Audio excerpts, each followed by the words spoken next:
Welcome to the Platform Daily podcast, where we delve into the intersections of law, human rights, security, and society in Kenya. Today, on September 15, 2025, we're tackling a scorching issue that's dominating headlines: corruption in our legal and public sectors. Specifically, we are zeroing in on the massive legal fees scandals plaguing our counties and the fresh bribery allegations swirling around the Kenya Defence Force's KDF recruitment drive, which was just announced hours ago. From Auditor General reports flagging billions in questionable payouts to EACC summons and warnings against bribe-taking in military enlistments, these stories aren't just financial footnotes. They erode the very fabric of our democracy. We'll explore this from four lenses: legal accountability, human rights implications, national security risks, and broader societal impacts.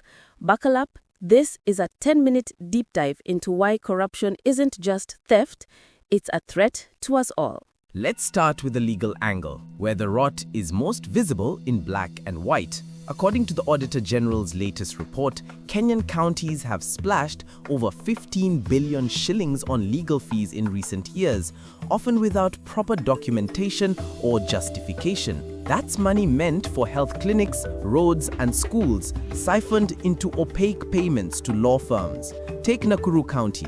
Just last week, the Ethics and Anti-Corruption Commission, EAAC, summoned 8 top officials over a 22 million shilling legal fees scandal. The Senate Public Accounts Committee flagged it as irregular procurement. No competitive bidding, no records of services rendered. In Nairobi, the County Assembly is under fire for 67 million in unverified legal payouts, part of a broader 10 billion shilling pending bills crisis tied to suspect fees. Legally, this violates the Public Finance Management Act and the County Governments Act, which demand transparency in spending. The EAAC's probes could lead to prosecutions under the Anti-Corruption and Economic Crimes Act, with penalties up to 10 years in jail. But here's the rub. These aren't isolated. Across 20-plus counties, auditors found payments to 6 or more firms per county, totaling millions without evidence of value for money. Now, pivot to KDF Recruitment. The 2025 drive, kicking off today, explicitly warns that bribery is a criminal offense under the Anti-Corruption Act, yet history haunts us.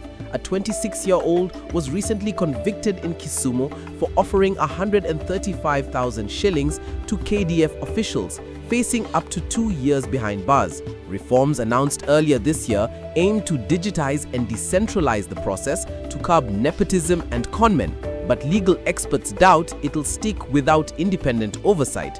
From a legal standpoint, these scandals highlight a systemic failure. Weak enforcement turns laws into paper tigers.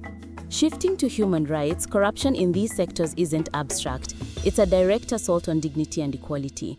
Article 43 of our Constitution guarantees rights to health, education, and clean water, but when counties divert billions to ghost legal fees, essential services crumble. In Nakuru and Nairobi, reports show hospitals understaffed and roads potholed while lawyers pocket millions. This disproportionately hits marginalized communities, rural poor, women, and youth, who bear the brunt of unbuilt infrastructure. The Kenya Human Rights Commission has long argued that such graft violates socio-economic rights, echoing UN standards on public resource allocation. For KDF recruitment, the human rights lens sharpens on access to opportunity. Bribery locks out qualified but poor candidates, perpetuating inequality. Imagine a bright 18-year-old from Turkana, acing the requirements but sidelined because they can't pay them Sonko fee, rumored at over 100,000 shillings. This isn't just unfair, it's discriminatory under the Bill of Rights. Past scandals have led to suicides among desperate youth conned by fake recruiters, a tragic human cost. Human rights defenders like those at Amnesty International warn that unchecked corruption fuels social exclusion, breeding resentment that could spark unrest, much like the 2024 protests. Ultimately, when public funds are stolen, it's the people's rights that are robbed. Now, let's talk security, a perspective often overlooked but critically tied to these scandals. Corruption in legal fees weakens county governance, creating fertile ground for insecurity. Mismanaged funds result in underfunded security initiatives. Consider delayed payments to community policing or neglected border patrols in banditry hotspots such as Turkana. If counties can't account for billions, how do we trust them to secure devolved functions like disaster response? The KDF angle is even more alarming. A bribe-riddled recruitment process compromises the military's integrity. President Ruto himself has pointed to cartels at the heart of graft, and a tainted force risks internal divisions or even infiltration by criminals. The 2025 announcement stresses merit-based selection to ensure a professional army. But without reform sticking, nepotism could lead to unqualified recruits, endangering operations against Al-Shabaab or internal threats. Nationally, this erodes public trust in security apparatus, vital when protests turn violent or elections loom. Security experts argue that corruption here isn't just fiscal, it's a slow poison to state stability, potentially inviting external interference if institutions falter. Finally, the societal ripple effects are profound. These scandals deepen inequality in a country where youth unemployment hovers at 35%. County legal fees graft siphoned resources from job-creating projects, leaving graduates sidelined while elites feast.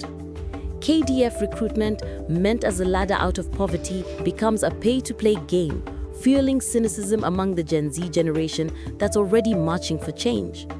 Socially, it normalizes our turn to eat, as one ex-user put it, breeding a culture of impunity that trickles down to everyday extortion. Trust in institutions plummets.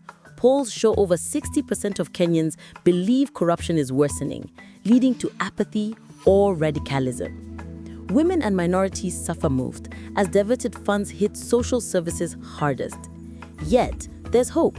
Public outrage, from EACC summons to viral calls for transparency, shows society pushing back. In wrapping up, corruption in county legal fees and KDF recruitment isn't isolated. It's a web threatening legal order, human rights, security, and our social cohesion. From EACC probes to reform promises, action is underway. But we need vigilant citizens, stronger whistleblower protections, and zero tolerance. Join the conversation. What reforms would you demand? Thanks for tuning in. The platform. Beyond conversations on people and event, plunge into how these narratives mold justice, safeguard your rights, and reshape society, encouraging a quest for profound truths to drive enduring transformation.